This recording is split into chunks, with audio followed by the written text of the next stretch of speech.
At 3 months, Veronica still looks like a day-old baby. She's still battling the severe acute malnutrition that hit her after her mother stopped breastfeeding her. When we asked, she said she was, but for the past 2 weeks, that the baby has not been suckling. So since she came in yesterday, we've been trying our best to make sure that we put the baby on breast to see how the milk can come out, because the milk is not coming out. And while they are here, we are feeding them. Even the mother of the baby is not feeding well. That's why we are keeping them here, to make sure we give the children, both the children and the mothers, adequate diet. At least 20 children are brought with severe acute malnutrition at this hospital in Calabar every month.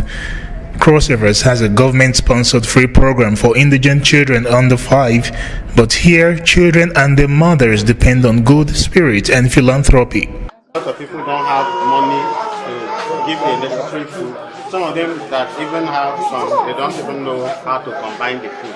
So ignorance, poverty, and then of course infection. 8 babies are already here. Their treatment will include teaching their mothers better nutrition and exclusive breastfeeding. Across Nigeria, only 17% of babies under age 5 are breastfed exclusively. The result, 13% of children are underweight, 11 out of 100 are wasted, and 18 out of 100 are stunted.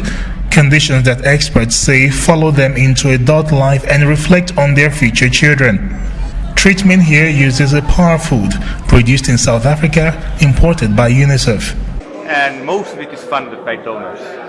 It costs about $54 for one. That's enough for one child. But then you only have the product, you haven't transported it yet. And to get it into the country and to get it at the right place, it costs about $76 to treat one child. Yeah? So is it available? Well, yes.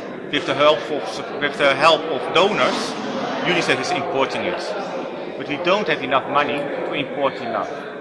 As at the moment in the county, we reach about 25-30% of the children who need it are being reached. The other children are not being reached because there's not enough IUTF. So they're not being helped. Meeting this target is not just the responsibility of government. There are roles for government both at the national, state and federal.